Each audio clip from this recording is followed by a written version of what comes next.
Local 4 News begins right now with a breaking news alert. Breaking right now, a massive earthquake shakes central Mexico. At least 42 people dead, a number certain to rise. The 7.1 magnitude quake comes on the anniversary of a disastrous earthquake in 1985 that left thousands dead. Mexican government is already alerting residents to evacuate immediately, but the concern now is that many are trapped inside collapsed buildings. We will continue to follow the situation that's just happening this afternoon. We will pass along more information as it becomes available to us. Also breaking right now out of Livonia, a modeling agency owner accused of using his business to lure young girls for child pornography. Let's bring in Jermont Terry, who has seen the criminal complaint. Jermont, it is a shocking case. It is, Devin, and this is Ryan Ullman. He is all smiles in this photo, but this is no laughing matter. Now, this Livonia man was arrested at his house yesterday by the feds, and once inside that home, the feds say they found child porn images. Now, the federal agent. Tonight, Ryan Ullman is in federal custody, accused of receiving and having child porn in his possession. Federal agents say they found the pornographic images inside this home on Milbourne Street in Livonia. Court documents reveal Ullman lived here and ran Instinct Entertainment, a modeling agency from the residence. The feds came to this Livonia house after uncovering a child sex trafficking operation in Flint by a gang called Spanish Cobras. They found multiple juvenile sex trafficking victims who were addicted to heroin and methamphetamines. The investigation revealed Ullman used his modeling agency to entice girls, all under 18, to send him images of child pornography. That's what brought the feds to this house in Livonia. It was determined Ullman had child porn images from young girls as part of his modeling agency business. When the feds raided this house on Monday, court records show they found multiple images of child erotica. Federal documents show Ullman admitted he has a problem with child pornography. He has looked at hundreds of images and prefers young girls 13 years old and up. Now the question is just how long did Ullman have this so-called modeling agency, and just how large of a scope does this child porn probe go? And tonight, that is all part of this ongoing investigation. We should point out that Ullman did appear before a federal judge and was detained for a detention hearing, which is scheduled for Friday. Reporting live, Jermont Terry, Local 4. So, Jermont, is Ullman facing, we got charges yet in connection with the child sex trafficking bust? Well, Devin, according to the criminal complaint, they do not believe that he's directly connected to that. They just believe that he used those girls to potentially take the pictures for that ring. And that's, so right now, no charges in that particular case. Yeah. All right, Jermont. Kim? Now to brand new information. The doctor at the center of the female genital mutilation case is about to get out of jail. Dr. Jumana Nagarwala has repeatedly asked to be released on bond, and today she succeeded. But there's something very unusual about bond in this case. Rod Maloney was in the courtroom for today's hearing, and Rod, we're talking about a lot of money here. Yeah, well, $4.5 million is a lot of money. It's the record for this area. But it is also a situation where the federal government is saying, you know, the judge accepted a whole package of information from her that they're not even sure that they can enforce. Back in April, the FBI arrested Dr. Jumana Nagarwala at Detroit Metro Airport as she boarded a flight to see her daughters who attend a boarding school in Nairobi, Kenya.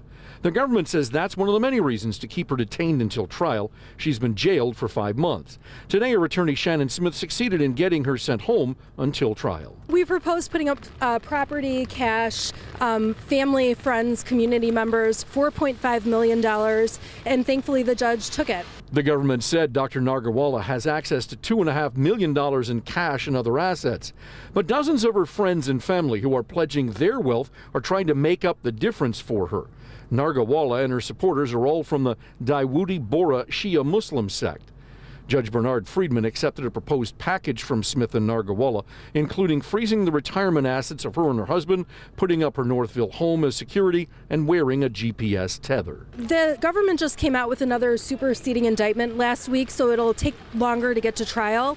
And so this is a huge success for us to be able to prepare and have her out on bond, just like all the other defendants. Chicago attorney Elizabeth Yore leads an anti-FGM group who worries Nagarwala won't make her trial. The fact that she's been doing this for 12 years, according to the prosecutor today, is shocking, troubling, but it's going to stop because of this criminal case. Now, here's one of the things that the doctor said she would do. If, in fact, she were to leave and not make her trial, she'd make it so that they could essentially convict an empty chair and that she would not fight extradition from overseas if, in fact, she wound up there. Federal government said, we're not even sure how to enforce such a thing if she's in a country that doesn't extradite. So there are a lot of questions about that, but in the end, Judge Friedman believed that with all of this done, that she will show up for trial. Back to you. So, Rod, when exactly will she be released? We're looking at about 2 to 3 days. It depends on how much. There's a lot of paperwork that goes with this, and so the expectation is in a couple of days, maybe 3. A lot of paper, a lot of money, too. Okay, Rod, we appreciate it. Devin? Our eyes again turn to the Atlantic. 2 massive storms in play, Jose and Maria, threatening millions from the East Coast down through the Caribbean. Jay Gray has a closer look at the 2 systems and where they appear to be headed. As Jose lingers off the eastern seaboard, Maria is taking aim at the Virgin Islands and Puerto Rico. The devastation it will cause might be unprecedented. Evidence of that. The destruction the storm has already left behind in Guadeloupe and Dominica. The country's prime minister posting on Facebook, "We have lost all what money can buy and replace." A major hurricane, Maria continues to gather strength. Forecasters say it's still too early to know if it will target the U.S. mainland. Jose is not expected to make landfall, but will deliver strong winds, driving rains, and a heavy surf for the next few days from the Carolinas through New England. We are preparing for this storm and have prepared for this storm as we would any extreme weather event. Staging, response teams and equipment, millions storing away and tying down anything that may be affected by the storm. If we haven't learned anything else, I would hope from this season, is that you need to be prepared. Preparations that may need to last, with 2 months left in the hurricane season. Jay Gray, Local 4. Not what those folks need. You're just showing me on satellite. It is monstrous, too. I know. Maria. Fearsome looking. It's got a well-defined eye. Winds are now up to 165 miles per hour. Yeah. Another historic storm. The third one in less than 3 weeks. It's absolutely amazing. Here's a look at Maria up close and personal, ladies and gentlemen. Most of it is over open waters right now. Islands like Guadeloupe and Dominica still experiencing at least tropical storm force winds, but it's still on the move to the west-northwest at around 10 miles per hour. That puts San Juan and the rest of Puerto Rico in its sights. Look at that, making a direct hit between now and tomorrow afternoon, so within the next 24 hours. Most likely by midnight, they'll already be facing some hurricane force winds, 75 miles per hour or greater. It continues on this track to the west-northwest, taking a more northerly turn as it reaches the Bahamas. So far, possibly staying away from the United States as we go into Saturday and Sunday. But this can always change. We already learned that from Irma. Right now, it's still too early to tell whether or not this forecast track will change. Some of the new models come out later this evening. We'll talk more about that later on tonight. Jose, as mentioned, off the Atlantic seaboard and traveling to the north also at around 5 to 10 miles per hour, but winds of 75 miles per hour. And here's how close it gets. Still close enough, even as a tropical storm, to provide those higher winds and rain for parts of New England. More on our local weather coming up. Police issuing a stranger danger alert tonight in Redford Township. Police say an 8-year-old student at Beach Elementary School was approached by a stranger in the south parking lot of the school. The stranger in question, a male driver driving a light blue car. The student would not get in that car, and he then drove away from the school. But if you think you saw anything that might help, call Redford Township Police. We're expecting more information about a break-in that happened at a popular lounge in the News Center area. You're looking at scene video from early this morning. It happened at the Northern Lights Lounge off West Baltimore and 3rd Avenues just after 4 a.m. Police say thieves broke in through the rear door. It's unclear what was taken, but one door has been boarded up. No other details have been made available. New this evening, the man accused of shooting his gun on a golf course following an argument is facing charges. 45-year-old Robert Fleece, charged with felonious assault and reckless discharge of a firearm, happened over the weekend at the Heather Highlands Golf Course in Springfield Township. We covered the story for you yesterday. Police say Fleece confronted some golfers over empty beer cans. That led to an argument, and that eventually led to gunfire. Much more ahead here at 5. Here's Paula. Police are looking for 2 early morning home invaders, one of them who likely has a knife wound with the knife still inside. All right, Paula, also talk about sticker shock at 5, why the price of salmon is heading through the roof. Jason. Moments ago, state police announcing a major policy change in how it pursues criminals when there is a chase. All of this in the wake of the death of Damon Grimes. We'll break it all down for you right after the break. This new at 6. There are a lot of car guys around here, but Ron is one of a kind. New at 6, hear from the man who's been ordered to get rid of his quirky collection of autos. Also, who really has the right of way? Some are saying Ann Arbor's gone too far with a law about crossing the street. That's coming up at 6. But first, there's new fallout tonight following the death of a teenager who was tased by state police while riding an ATV in Detroit. 15-year-old Damon Grimes died on August 26, sparking anger in the community, and now state police are making another change. Jason Colthorpe with this shift in policy. Jason? A big change, as a matter of fact, Devin. MSP announcing just a few moments ago officially it has changed its pursuit policy. It will no longer give chase if someone is suspected of just a misdemeanor or something less. It's got to be a felony for MSP to give pursuit, or it will cut it off. There are also changes we're learning about in the 9th Precinct in Detroit that MSP assists on. It's taking some officers out of those neighborhoods because of tension there. All of this, of course, following protests of the death of Damon Grimes, which has heightened tensions all over. For a week now, the 10 state police troopers who work Detroit's 9th Precinct 5 days a week have been reassigned to work the freeways. We didn't pull out of anywhere, which has been some of the headlines that we've kind of seen over there, so we want to clean that up. MSP spokesman Mike Shaw wants people to know MSP is still there to assist, but in the wake of Damon Grimes' death during an MSP chase of his ATV, it was decided to let cooler heads prevail. We looked at the patrols that were in there. We saw that some of the people were upset about what was going on. We know this investigation is going to take some time because we're not going to rush through it. But it is changing its pursuit policy. As of today, MSP will only give chase when it believes a felony has been committed. I think that the state police department is hiding from what is taking place. Reverend W.J. Rideout has led a protest of Damon Grimes' death, calling it murder. He says fewer troopers or changing policy isn't the answer, but weeding out any bad cops. When is the last time the Michigan State Police have had any kind of affairs for the black poor community? What have they done for the black community? They don't even hire enough black cops. We'll take his law enforcement experience and kind of file that in the appropriate area. Again, we'd be more than happy to speak to him. But again, we never saw Reverend Rideout when we were trying to do things in the community. We were trying to do stuff in the 9th Precinct when we first went there and trying to bring down violent crime. Speaking of the 9th Precinct, what does this mean? You have fewer officers there. Well, we'll talk to Detroit Police Chief James Craig about that coming up at 6. He is also heading the investigation of this incident, so we'll get an update on that as well, all coming up at 6. Devin? Well, there's an interesting balance here, Jason. I'm wondering if MSP is worried that this now emboldens people maybe to just take off and run. It is very much worried about that. In fact, that's kind of in the language that it's already sent to us about this new policy. Yeah. And I think what they want people to remember right out of the gate is while they're only giving chase to people who commit a felony, fleeing and eluding is a felony. However, exactly. It is saying felonies other than fleeing and eluding. I think it just is worried about cutting off things before they get too dangerous. But they want people. I think that's the problem right now that they have to tackle is to make sure people don't just run for the sake of running. It is complex. All right, Jason.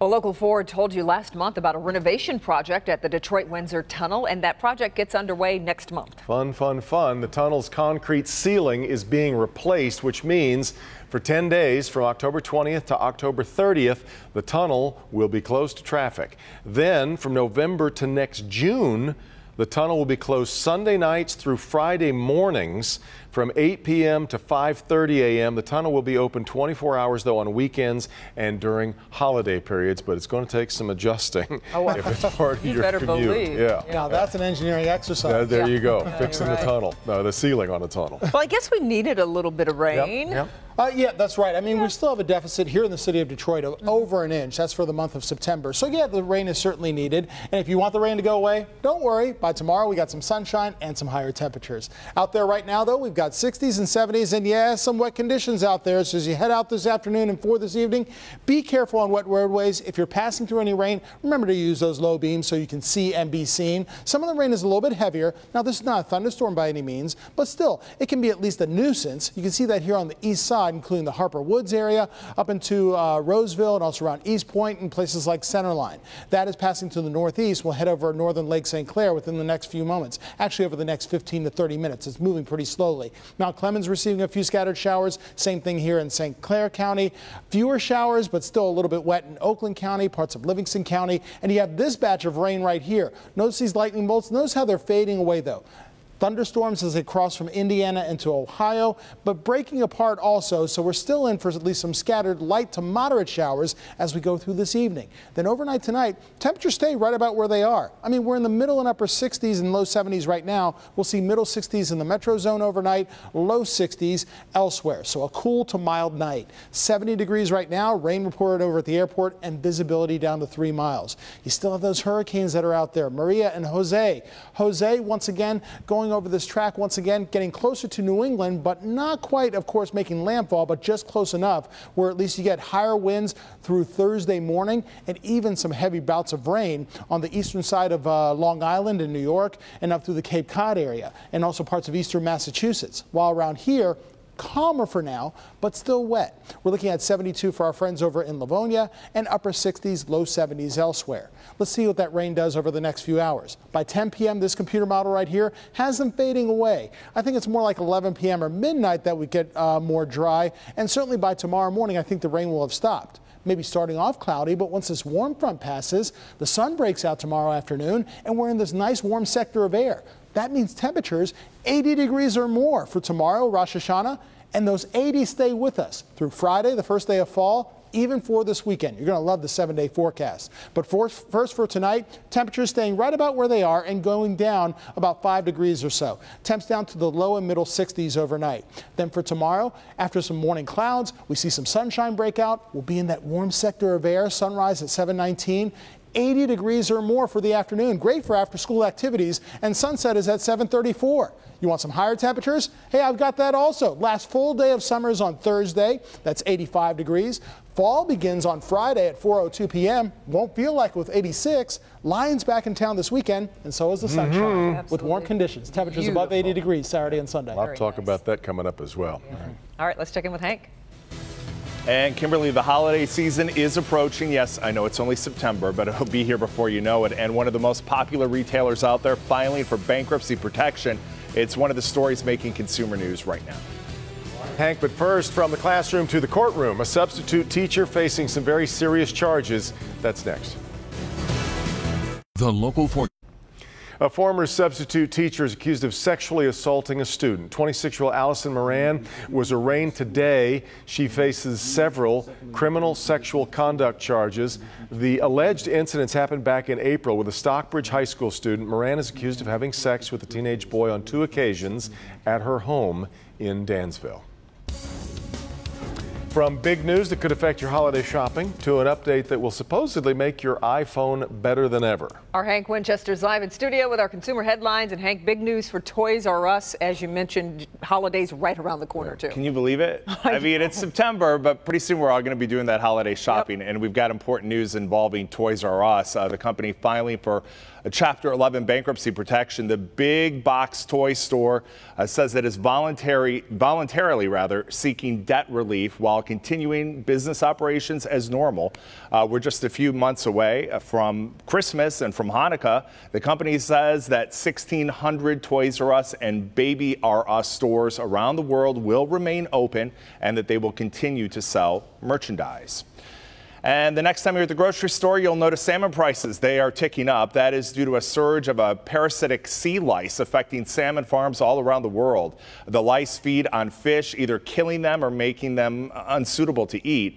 This is costing the industry about $1 billion a year. And for us, the price of salmon right now going up about 50%, and it will continue to go up until they control that problem.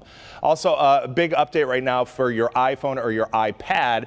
iOS 11 now available to download. Tech experts say the new software will make multitasking easier. You can bring up a few apps in a split screen mode, and when you swipe up from the center control, you can customize that with your favorite apps right there at the touch of your hand. Siri and photo editing features have been improved, and you can now screenshot videos. To update your phone, all you have to do is go to Settings, General, and then Software Update. We always encourage people to do those updates because it does help prevent hacking and some other issues, so a good idea to do that. And the screenshot of videos is overdue. That's You've been waiting for that, right? I'm wondering what it's going to do to your battery, though. I mean, they might try to force you to get the new phone and make the battery go down. The new $1,000 phone, right? Smells a rat. I smell a rat. I know. Hank, thank you. Priya? New at 5:30. A firefighter involved in a hit and run facing life-threatening injuries. Makes it a little more real when you know who you're helping. You'll never guess who saved him.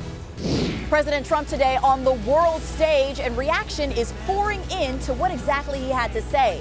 I'm Blaine Alexander at the United Nations with more on President Trump's first speech to the General Assembly. An early morning home invasion ends pretty badly, not only for the homeowner, but also for one of the home invaders.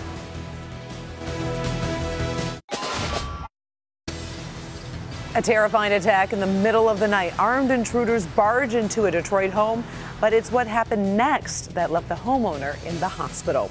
Once the intruders got inside this home right here, an all-out brawl broke out. Happened on Bentler Street, right in the area of I-96 and Burt Road on Detroit's west side. Our Paula Tutman spoke with a homeowner who was visibly shaken from the attack. This was really a terrifying crime. And you know, very often you come on crime scenes like this and you're very disturbed because nobody saw nothing, because neighbors aren't willing to talk. But in this case, there are no neighbors who could have seen anything. Awakened by intruders, that's what this woman says happened as she and her significant other were asleep early this morning, and two men broke into their home in the 13,000 block of Bentler on Detroit's far west side. Jumped through the window onto the bed and went into the hall. She says she was terrified. We've chosen to conceal her name and identity for her own safety. She is temporarily disabled from a knee replacement and a car accident. She's barely able to walk, but while her boyfriend was fighting off the intruders, she was able to hobble into a nearby closet. And I heard him saying, "Where is she? Where'd she go?" And I was calling 911. I was hiding. I could just hear them fighting and things getting broke. Inside the home, a horrible scene of broken flower pots and dirt. She says as her boyfriend got the best of the two men, they got the best of him, throwing flower pots to fend him off. He was punching them, and every time the guy would go down, he'd pick up a flower pot and throw it at him. The fierce fight continued into the living room, where a kitchen knife was sitting on the coffee table. He knows that he stabbed the person a couple times, and then it finally broke, and he thinks it broke inside of him. Is that what got them to get out of here? I don't know. It was so quiet all of a sudden, and I was scared to come out of the closet. Meanwhile, Detroit police and crime scene technicians have been scouring the house for evidence that might lead them to these two men brazen enough to break into this small house with people inside. It is a neighborhood that has more overgrown grass, trees, and abandoned houses than neighbors, and so there were no other neighbors to likely see suspects breaking in or fleeing. So that male homeowner who was fighting to defend his home, he did get injured. He has some cuts, bruises, broken bones, but he is expected to be okay. Meanwhile, police continue looking for these two home invaders, and honestly, they're likely going to be scouring some hospitals looking for one of them who's got some pretty serious cuts, including one that might have to have a blade removed. Paula Tutman, Local 4. All right, Paula. For firefighters, saving lives comes with a job description, but when it's your own colleague, the feel of the job shifts a bit. Definitely does. Today, an EMT was honored for saving the life of a student critically injured in a hit and run. Priya Mann has their remarkable story. This firefighter was on his way to an EMT training class when he was the victim of a hit and run, and his injuries were horrific. He had a lacerated kidney and bladder. His pelvis was shattered. His lung was punctured. A main artery in his leg had been cut.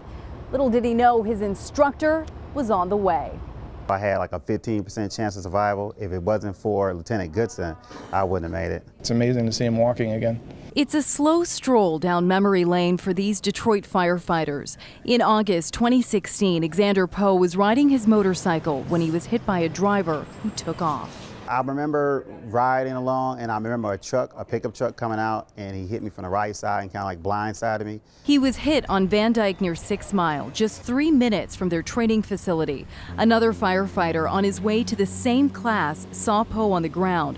While a witness called police, his colleague called a classmate who told their instructor. Accidents happen, so I was just going to see if I can go help. I didn't expect it to be as bad as it was.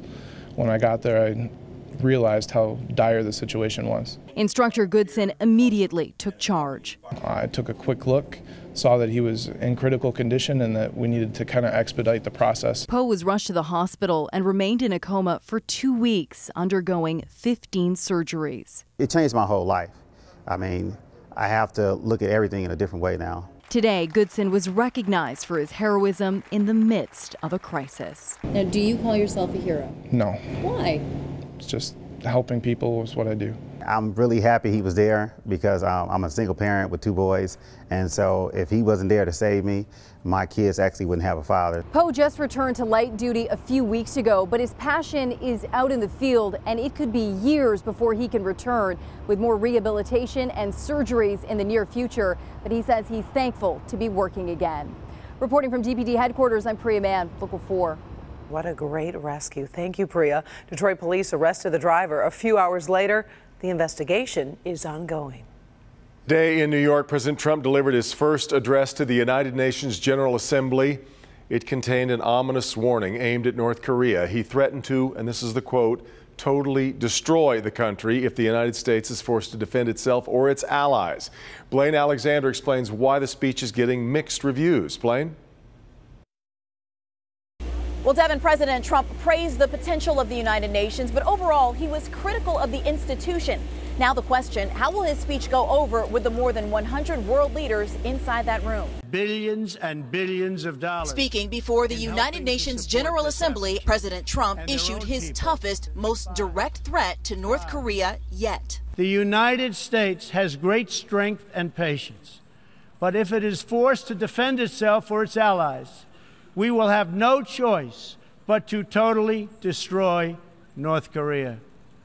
Rocket Man is on a suicide mission for himself and for his regime. The president trying to light a fire under other world leaders to step up and issued a controversial threat to end the Iran nuclear deal. Is an embarrassment to the United States, and I don't think you've heard the last of it, believe me. His tone at times scolding. President Trump calling for major change to the UN and repeated his promise to put America first. We can no longer be taken advantage of or enter into a one-sided deal. Supporters and critics quick to respond. Israeli Prime Minister Benjamin Netanyahu calling the speech bold and courageous. Others say the strategy of nations looking out for themselves is a dangerous move. He's talking about going back to the 19th century. Later, President Trump offered a new take on the institution he once slammed as ineffective. And let's give this as a toast to the potential, the great, great potential of the United Nations. Thank you all for being here. Thank you very much. And as for North Korea, much of their delegation was not even in the room to hear President Trump's tough words. They decided to boycott the president's speech, walking out before the president even started speaking and leaving only a junior diplomat behind. At the United Nations, Blaine Alexander, Local 4. All right, Blaine, also making political headlines, a private meeting between Senate investigators and a longtime Trump attorney abruptly canceled today, with investigators now planning to subpoena him instead. According to sources, that development comes amid reports that the U.S. government wiretapped former Trump campaign manager Paul Manafort before and after the election. A St. Clair County woman is going to jail for stealing money when she served as a treasurer of a local Little League. Deidre Mitchell served as treasurer of the Port Huron Township Little League from 2013 to 2016. League officials found nearly $37,000 in funds unaccounted for. Mitchell pleaded guilty last month to attempted embezzlement. A judge said Mitchell seemed sorry for herself, not the Little Leaguers, when he sentenced her Monday to 120 days in jail. Now to good health, caring for the sickest babies takes very special people. Well, now a very special infant is helping to train doctors and nurses in pediatric intensive care units. Dr. McGeorge is here with that story. Well, you know, Karen and Devin, there is very little that stresses out an experienced medical team except saving a baby's life. And needless to say, it's an emotional atmosphere where we're called on to use technical skills that we fortunately don't have to use very often, which really makes a simulator especially valuable. Courtney, if you could just drop heparin and have it held at bedside, please. This baby is just 5 days old and is having trouble following surgery to correct a heart defect. Heart rate's up. The heart rate's up. Alarms are blaring, reinforcements are called in. Can I have you call the surgeons, please? Yes, I will. It's a high-stress situation for the ICU staff at Children's Healthcare of Atlanta. Fortunately, it's just pretend. The newborn is an extremely lifelike simulator whose job is to help train critical care staff before they handle a very real infant. This is wonderful for just kind of getting my feet wet. The simulator has a name, Super Tori. She cries, grimaces, tells nurses if her breathing tube is in too far and whether or not she's got good blood flow to her extremities. Simulators like Super Tori can also help train new parents whose babies need extra care. And simulators like her are turning this team of experts into an expert team, able to help the most delicate little patients.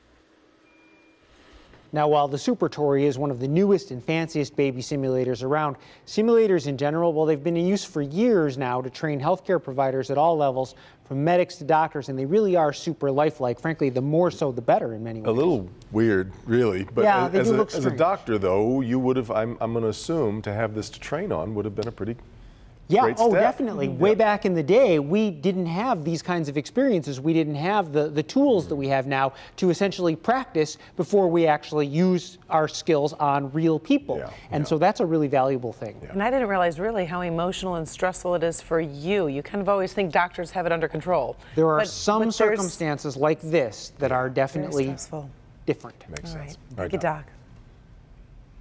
A massive Wargames exercise goes terribly wrong. New at 5:30, the split-second decision a pilot made that could have easily proven deadly. And teaching children to bounce back. New tonight, the key thing parents can do to teach their children a skill that will benefit them for the rest of their lives.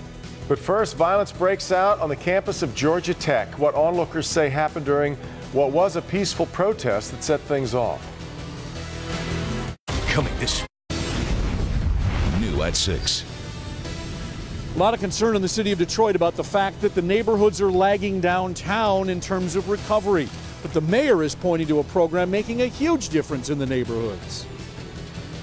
Plus, a local dad's backyard creation is getting national attention. We go inside the posh playhouse he built for his little girls. New at 6.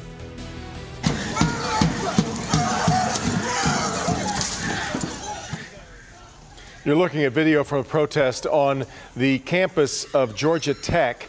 The civil disobedience erupted last night, 2 days after 21-year-old Scout Schultz was shot and killed by campus police outside a dorm. Police say Schultz called 911 to report a suspicious person carrying a knife and gun.